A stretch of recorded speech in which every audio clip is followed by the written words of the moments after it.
Pagtatari, ito po ay isang napaka-importanting aspeto ng pagsasabong.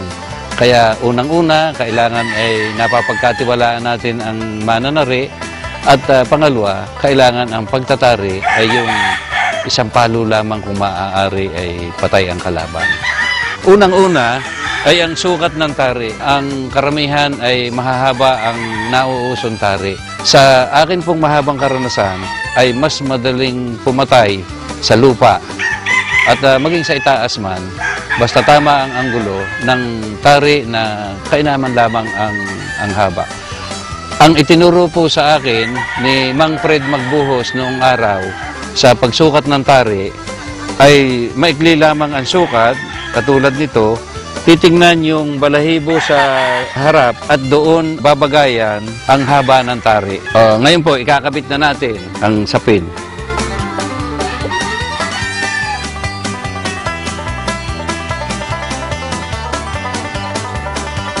Lima doon sa ibabaw. 4 dito. Pagkatapos lulupian dito.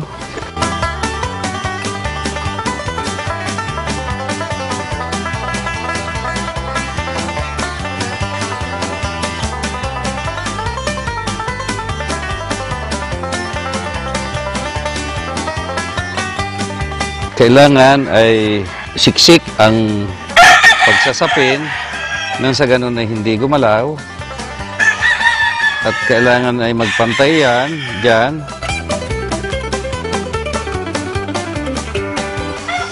Ang manok kailangan kabisado ng mananari. Unang-una, kailangan ay alam ng mananari ang trabaho ng manok. Nang sa ganun ay iaangkop ang taring ikakabit. Ngayon, ang importante ay ang pagsasight ng tari. Ganito, perpendicular to the ground, ay kailangan ay nakaagapay dito, naka-align sa paa ng manok. Ngayon, dito sa 45 degrees, dito, 45 degrees ang anggulo, ay kailangan ay dito naka-alalay sa gitnang katawan. At pag ibinaba natin ng ganyan, ito ay dito nakaturo sa singit sa kaliwa. Ngayon, ang manok, lalo na kung tihaya, yung mga na-range kamukha ng mga sambuang ganong araw, tihaya ang paa ng manok, sa itaas kinukuha ang sight. Sapagkat pagka itinaas mo, tihaya ang paa, lumalabas yan pag ganyan. Kaya kailangan, igaganyan yan, at dito ko kinukuha kapag tihaya ang paa ng manok.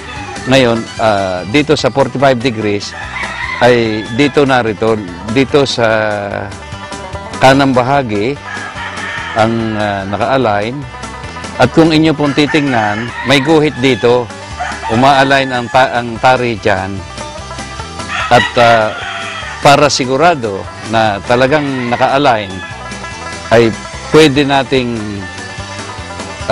tingnan, ito ang ginagawa ng mga baguhang mananari, ay tinitingnan dito kung naka-align, katulad niya, no? Naka-align, itong sinulid, buhat dito, naka-align dyan. Ito, diyan. Kapag tihaya ang paa ng manok, ay medyo matakaw ang pasok niyan. Ngayon, kung regular, hindi masyadong matakaw ang pasok, at kung ang manok naman ay piki, sa ganitong pagkakabit na ina-align natin dito, yan ay hindi masyadong pasok dahil kung piki at ipapasok ay malamang masabit sa kanang paa. Ngayon, atin pong tatalian.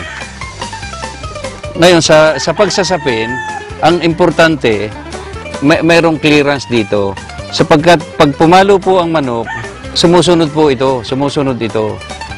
Kaya kung sakal, maaaring hindi mailargo ng husto ang stretch ng paa ng manok. Kaya kailangan ay talagang mayroong clearance dyan. Pag pumalo ang manok, yan ay sumasama.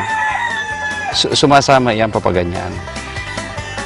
Kaya kung sakal dito, hindi mai-stretch ang full extent ng paa ng manok. Ngayon, pag sasapin, pagkatapos ng sapin ay atin ngayon namang itatali. Ngayon, kanya-kanya ng style yan, ng pagtatali.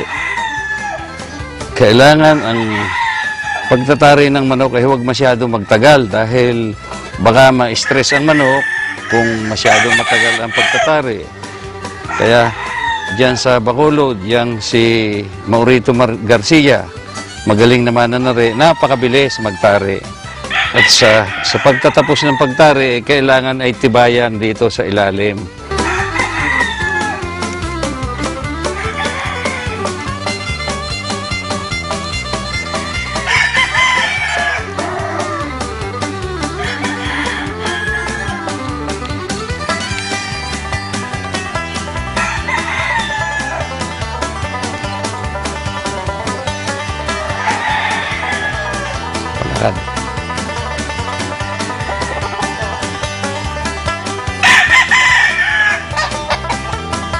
Malalaman po natin kung ang anggulo ng tari ay hindi sobrang pasok o labas.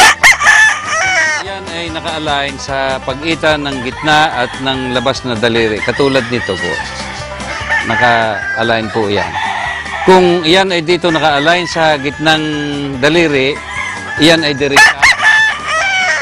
Kung yan naman ay dito naka-align sa panlabas na daliri, ay yan naman ay pasok. Katulad nito, ating itayo dito. Kung inyo pong mamasdan, ang alignment ng tari ay dito sa pagitan ng kaliwang daliring panlabas at panggitna. Sapagkat yan ay kung maa-align dito sa panlabas, ay yan ay pasok. At kung dito naman sa gitna, yan ay diretsa, hindi papatay. Ang elevation po ng tari, itong dulo, maging ang tari man natin ay diretsa tuwid o maging medyaluna o kawid, ang dulo ay dapat ay nasa tamang elevation. Hindi po tama mga kaibigan na ibagay natin sa elevation ng tahid. Sapagkat ang tahid ng manok ay mayroong mataas at mayroong mababa. Yung mga kumukuha ng elevation sa tahid, kapag mababa ang tubo ng tahid, ang sinasabi nila ay accurate, madaling pumatay. Sa kadahilanan po na ang tari, kung halimbawa ay masyadong high point, sa paluan sa lupa ay likod ang tumatama. Yan, yung high point ay magaling lamang yan sa salubungan sa itaas at paluan sa ere. Kapag ka nagpaluan na sa lupa at high point, likod ang tumatama. Kaya ang kailangan dyan ay tama ang elevation, huwag masyadong mataas. Kung mataas ang tubo ng tahid, ay doon tapat ang elevation ng dulo ng tari sa pagitan ng gitna ng tahid at ibabaw ng kalingkingan, in between. Kung halimbawa namang mababa ang tubo ng tahid, pwede na itapat sa gitna ng tahid. Hindi po tama na ang elevation ay ihahabol natin sa tahid. Sapagkat kung mataas ang tubo ng tahid, hindi papatay sa paluan sa lupa ang mataas ang anggulo ng dulo ng tari. Sa katunayan nga, ang alam ko na mayroong mga nanlalamang ay tatarian ng napakahaba at ipapasok at napakahaba ng tari, yan ay hindi pumapatay. Mapwera lamang kung makasabit sa liig o makabagsak. Kaya kailangan ang elevation ay tamang-tama. Huwag masyadong mataas. At kung minsan naman, kung magaling kumat ang manok, medyo binababa natin ng kaunti.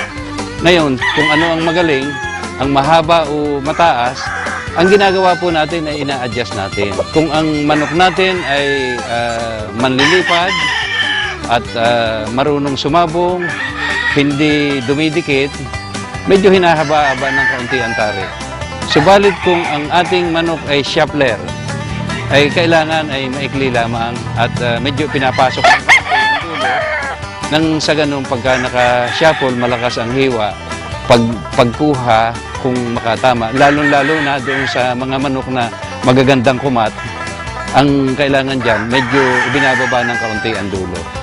Ngayon, dito sa kontrobersya ng pagtatari, ay kanya-kanya po ang paniniwala. Subalit ako po talaga ay mahilig, magtari.